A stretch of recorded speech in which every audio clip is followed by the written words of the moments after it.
genocide? Well, as you previously stated, my name is Alana McLaughlin.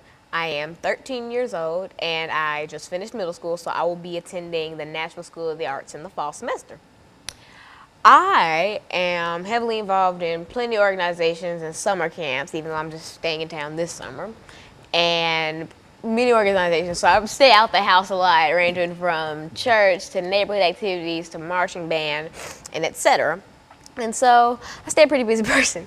But World Inhumanities and Genocide, that's such a delicate topic because so many lives were lost that you really have to tread lightly when talking about something where millions and millions of people died, and it's hard to execute.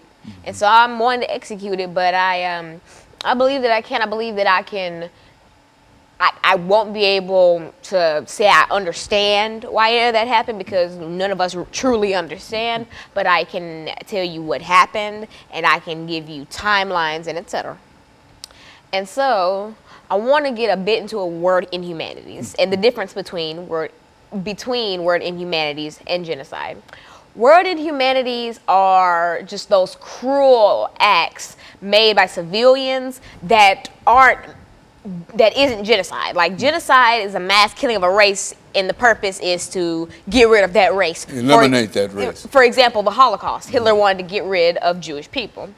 The difference between word inhumanity and genocide, say slavery would be word inhumanity. They didn't necessarily want to kill us off, they wanted to work us and put us to use. And so they weren't killing off African Americans but forcing them to do hard labor, which sadly means that it's not genocide, even though it's still as bad as genocide. And so that's the difference between that. So if you hear me talking about slavery and you're like, oh, why didn't she include that as genocide? It's not technically genocide. It's a cruel act of civilization. It's one of the worst things to happen in U.S. history, but it's not genocide. And so another good example of the difference between word inhumanity and genocide would be, say, genocide, the Rwandan genocide. Genocide. And word inhumanity, the Orlando shooting at the gay club that just happened. Now, that might be genocide. We don't know yet because people are thinking that it's either an attack on U.S. soil or that the shooter was trying to rid the world of gay people. So it's just conflicting. So we don't truly know at this point.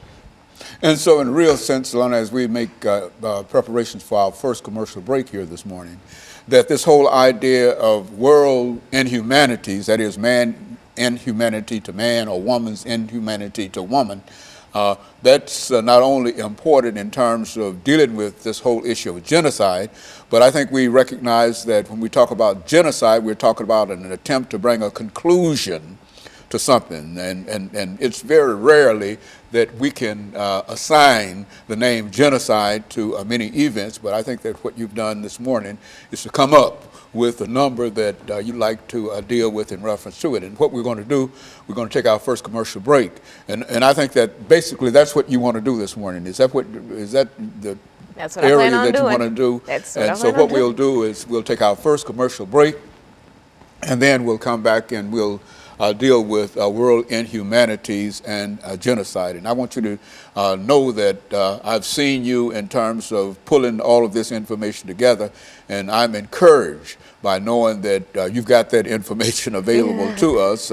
And I think that you always had it available when you got to this particular point. And so what we're going to do, we're going to take our first commercial break, then we'll come back for our 8-minute segment.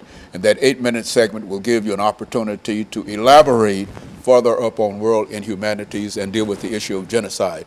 And of course, we'll be back with our audience following this very, very short commercial break.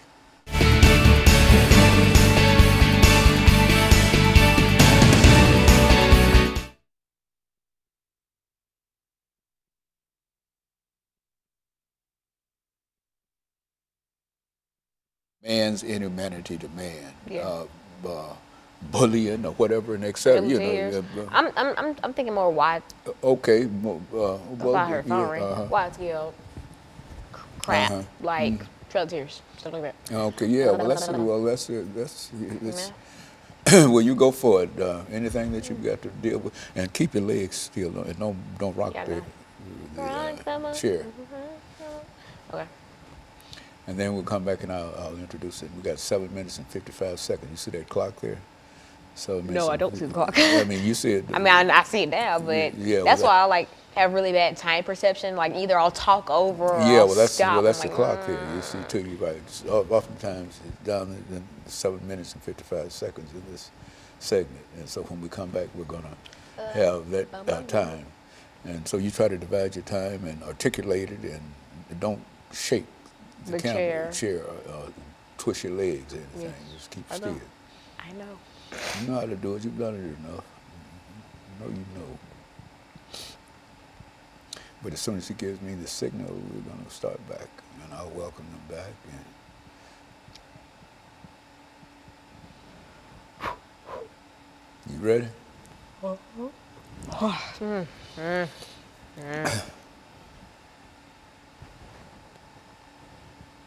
Get ready. Give me a signal.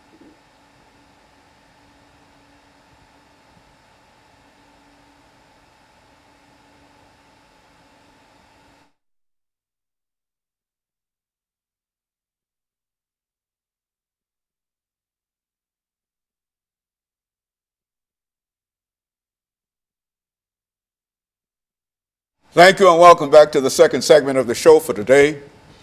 The topic is World Inhumanities and Genocide, and we're talking to Alana McLaughlin, who has already given us information in reference to her background, education, and some of her experiences. And so, Alana, let's pick up where we left off by having you to talk about some of the things that you consider to be world inhumanities. That is, throughout all of the world, how people have reacted in reference to their fellow man. And then we'll get into some of the more delicate issues in dealing with genocide, an attempt to try to eradicate a race. But first, let's deal with simple world inhumanities. Well, if you're just tuning in the first segment, I mentioned what the difference between a world inhumanity and genocide was. Genocide is killing off a race with the purpose being to eradicate the world of that race. And a world inhumanity is not necessarily to rid the world of that race, but to cause that race pain or suffering. For instance, a world inhumanity would be slavery. They didn't try to kill us all off, but they wanted to work us and punish us and etc. But they weren't just going around killing off African Americans. An example of genocide would be the Rwandan genocide, which I will talk about in the next segment, which was the Tutsis and the Hutus in Rwanda. Another example of a world inhumanity would be the shooting at the gay club in Orlando earlier this week.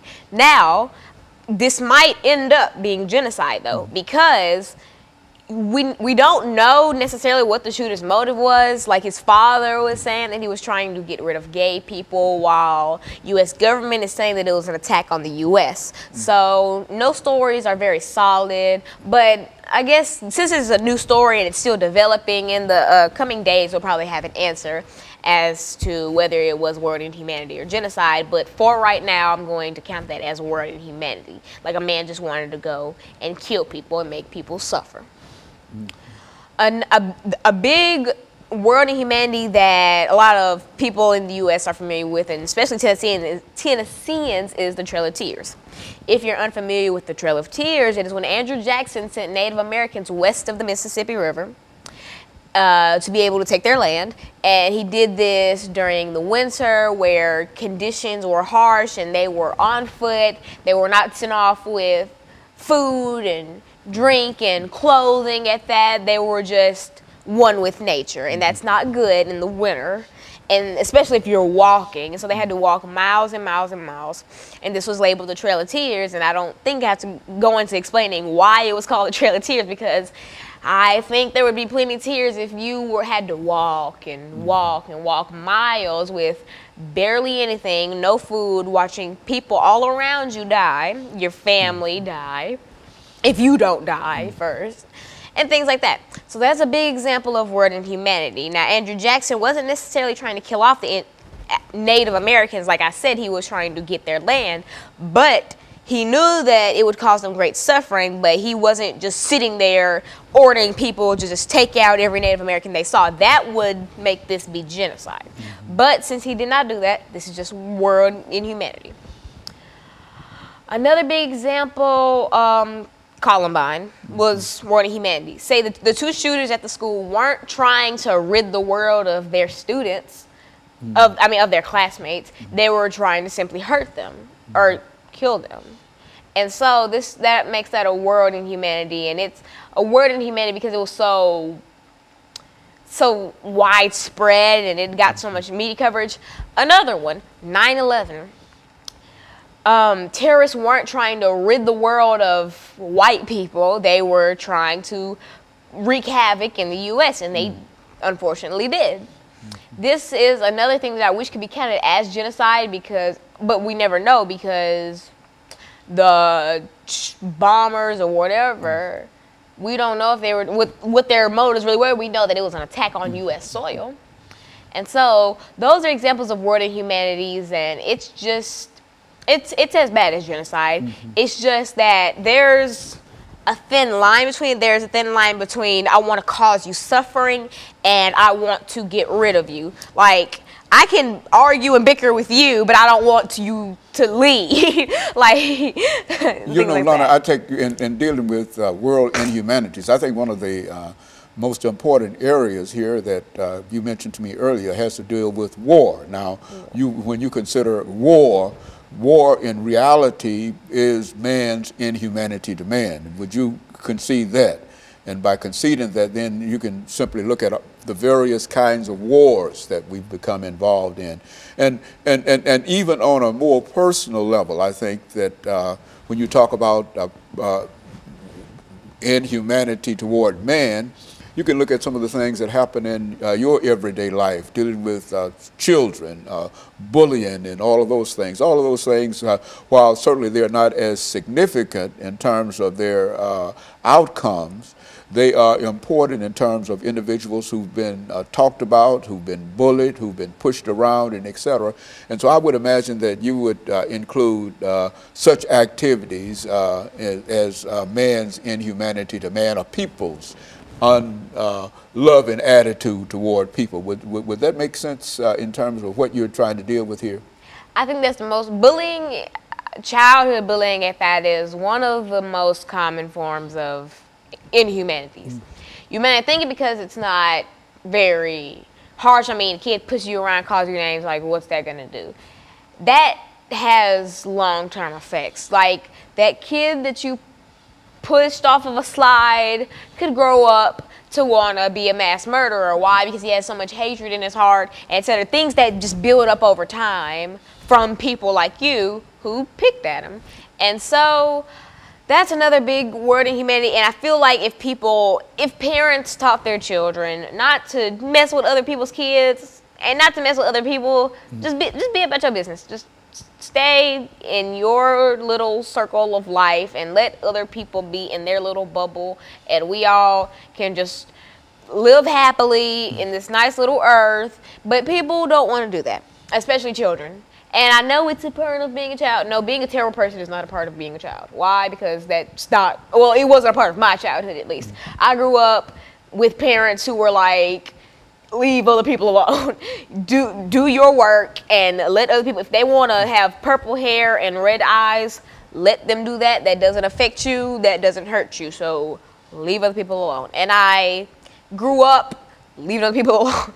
And that's helped me in the long run, because it's helped mature me at a young age, and so that I can see inhumanities going on, and I can tell my friends, hey, you look stupid messing with other people, so just stay in your lane. Okay, so Alana, I think as we come to the end of this second segment, I think we can not only make preparations for this final commercial break, but we can say that when we come back, we'll deal more with the genocide part in reference to what we're doing. And we'll be back with our audience following this very, very short commercial break.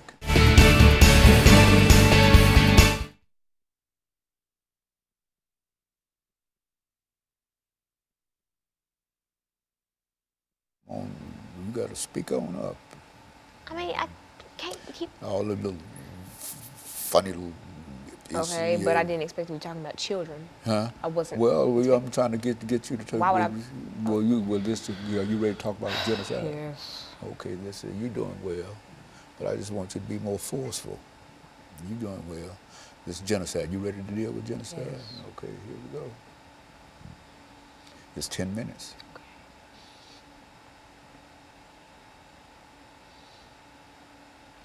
Give me some study you studied about on this reference to this. You doing right. You doing all right. I just want to feel star performance. That's what this is all about. This is about to start on. Yeah. You ready? Yes. Look up. Here it comes. Get ready.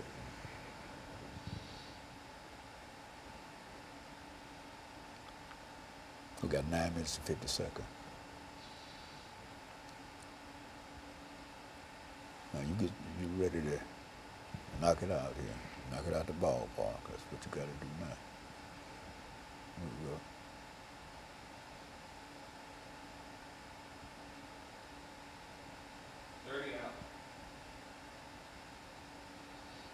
Wake up, wake up. The camera's on you now.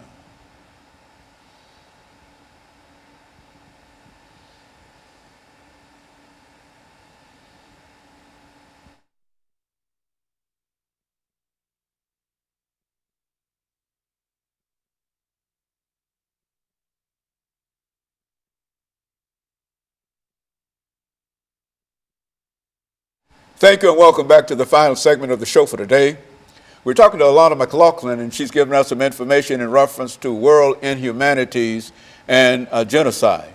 And of course, Alana, let us doing this final segment think in terms of genocide. I think that you have information in reference to that, and I think that in order to deal with inhumanities, we're talking about something that is terminal, which is to say there's one thing to fight one another and to have wars and etc. But genocide is a little different because the purpose of genocide is what? The complete eradication, I think, as you've mentioned, of a race. Let's talk about it from that perspective. Let's deal with genocide at this particular time.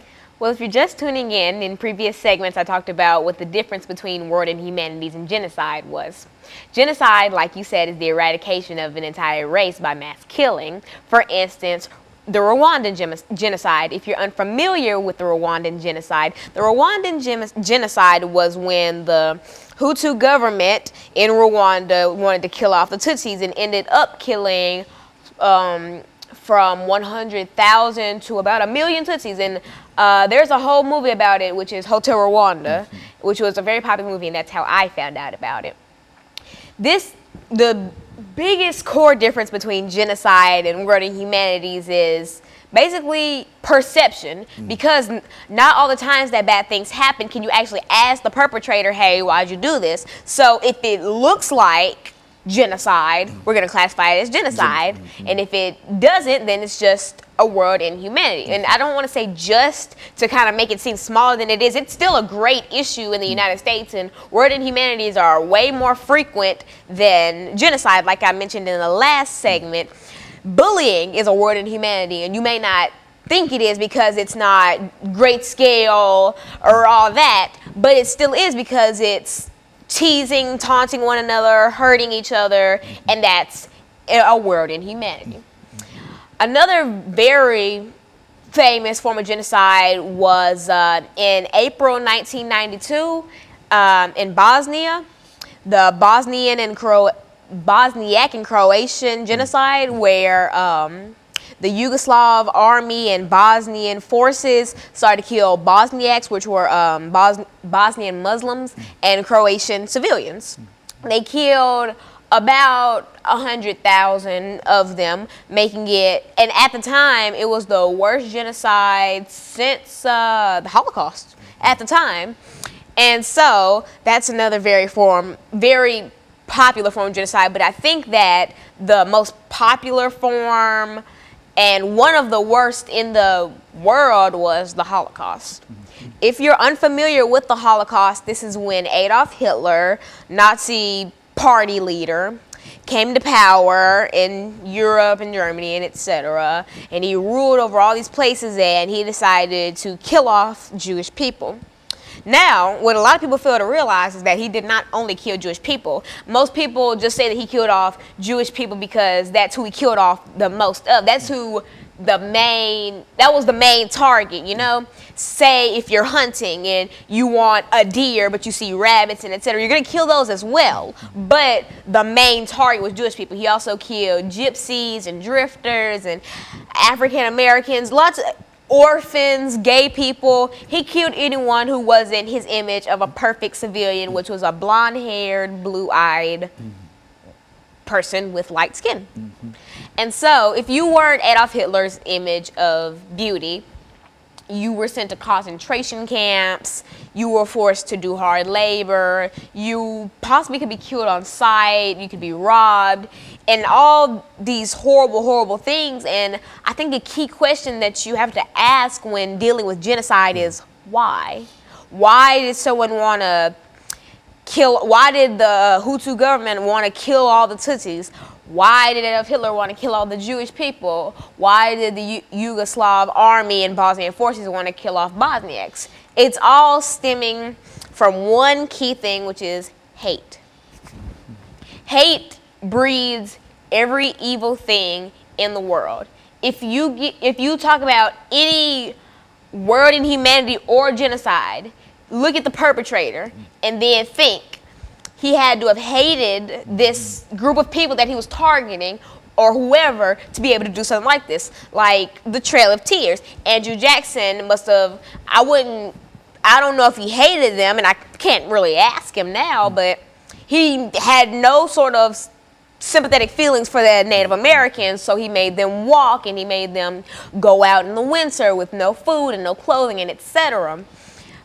For the Holocaust, Adolf Hitler, now I can actually say, and he has been quoted as saying that he hated Jewish people, and that's why he did what he did, and it's not a justification by any means, but more of a reason why he did that. And so, I personally believe that a way that we can start to see a decrease in world inhumanities and genocides and killing is teach your children love before you teach them hate, and don't teach them hate at that. For instance, racism. Racism is not, you're not born racist, you're taught racism. In a lot of cases, a lot of 21st century racist teenagers and children were born into racist families. And so they see that growing up and they think that that's the right way to go, because your first role models are your parents and your family, and when you see them doing something, you're going to automatically assume that that's right. And when you hear otherwise, you want to fight with them because, no, my parents did it, those are my role models, and that's right. And so that's the key thing and a lot of this. And so many people would just say, oh, no, they're born to be da-da-da-da. That could have been changed by just simply teaching your children to love and be decent people.